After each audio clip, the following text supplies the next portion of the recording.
कोल्हापुरातील सजग आणि सामाजिक जाणीव असलेल्या लोकांनी शहरातील रस्त्यांच्या दुरावस्थेबाबत उच्च न्यायालयात दाखल केलेल्या जनहित याचिकेमुळे प्रशासनानं कोल्हापुरातील रस्त्यांची कामं सुरू केलीत।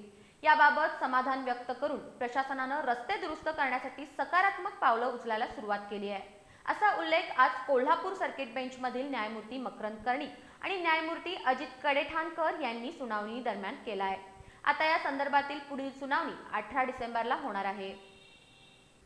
कोल्हापूर शहरातील रस्ते गेली अनेक वर्षे खराब होत चाललेले आहेत, परंतु रस्त्यांच्या दुरवस्थेकडे प्रशासनाचं दुर्लक्ष होत आहे, असा आरोप करणारी याचिका Uday Narkar, doctor Rasiya Padalkar, doctor Anil Mane, Bharti Pawar, advocate Sunita Jadhav, doctor Tejaswini Desai यांनी ॲडव्होकेट असीम सरोदे आणि त्यांचे सहकारी ॲडव्होकेट श्रिया आवले, ॲडव्होकेट योगेश सावंत, ॲडव्होकेट सिद्धी दिवान यांच्या मार्फत दाखल केली आहे।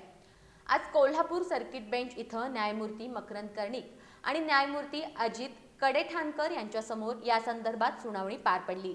यावेळी न्यायालयानं या याचिकेची दखल घेऊन प्रशासनाकडून शहरातील रस्त्यांच्या डागडुजीची कामं सुरू केल्याबद्दल समाधान व्यक्त करत प्रशासनाकडून टप्प्याटप्प्यानं शहरातील सर्व रस्ते व्यवस्थित करून घेण्यासाठी सूचना करू असं सांगण्यात आलंय। मात्र याचिकेवर अद्यापपर्यंत महापालिका प्रशासन, जिल्हा परिषद किंवा नगर विकास खात्याकडून कोणतंही लेखी उत्तर मिळालं नसल्यानं हा प्रशासनाचा बेजबाबदारपणा असल्याचा आरोप याचिकाकर्त्यांचे वकील ॲडव्होकेट असीम सरोदे यांनी केला आहे। कोल्हापूरच्या रस्त्यांची जी दुरावस्था अनेक वर्षांपासून झालेली आहे आणि प्रशासकीय अनास्था त्याच्याबद्दलची सातत्याने दिसून आली आहे। त्यामुळे कोल्हापुरातल्या काही सजग नागरिकांनी जनहित याचिका कोल्हापूर उच्च न्यायालयात दाखल केली। त्याच्यावर आज सुनावणी होती आणि तेव्हा न्यायाधीशांनी त्याची जी गंभीर दखल घेतली, त्यामुळे कोल्हापूर प्रशासनाने तात्काळ रस्त्यांच्या डागडुजीचं काम सुरू केलेलं आहे।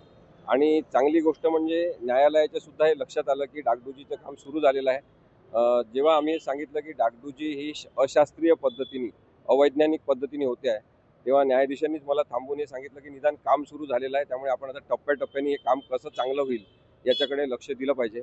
आणि तरीसुद्धा मला हे नक्की सांगायचं आहे की पुढील सुनावणीच्या आधी त्यांनी उत्तर द्यायला पाहिजे, कारण की प्रशासकीय अधिकारी जे आहेत सगळे प्रतिवादी म्हणजे जिल्हा परिषद कोल्हापूर, महानगरपालिका कोल्हापूर, सामाजिक बांधकाम विभाग, नगर विकास मंत्रालय हे कोणीही उत्तर देत नाही आहे।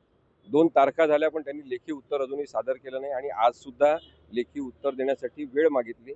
दरम्यान सध्या शहरातील रस्त्यांच्या डागडुजीसाठी कोणत्याही प्रकारचा निधी उपलब्ध नसल्यानं ही कामं भाजप नेत्यांच्या पैशातून सुरू असल्याचा आरोपही यावेळी सरोदे यांनी केला आहे। की जे डागडुजीचं काम घाईघाईने दाखवण्यापुरती सुरू आहे ते अशास्त्रीय, अवैज्ञानिक आहे, त्यामुळे त्याच्याबद्दलचा विचार नक्कीच झाला पाहिजे असं मला वाटते।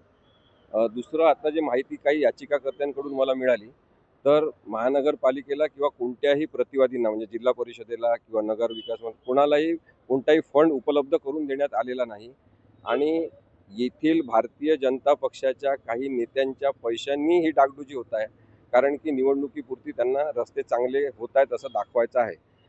अशी मला माहिती मिळाली, ती धक्कादायक आहे असं मला वाटते। न्यायालयीन प्रक्रिया तर सुरू राहील, पण न्यायालयाच्या बाहेर हे जे चुकीचे प्रकार सुरू आहेत ते सुद्धा कोल्हापूरकरांनी लक्षात घेतले पाहिजे। दरम्यान कोल्हापुरातील काही जागरूक नागरिकांनी खराब रस्त्यांसंदर्भात आणखी एक याचिकाही उच्च न्यायालयात दाखल केल्याचं सांगण्यात आलं आहे।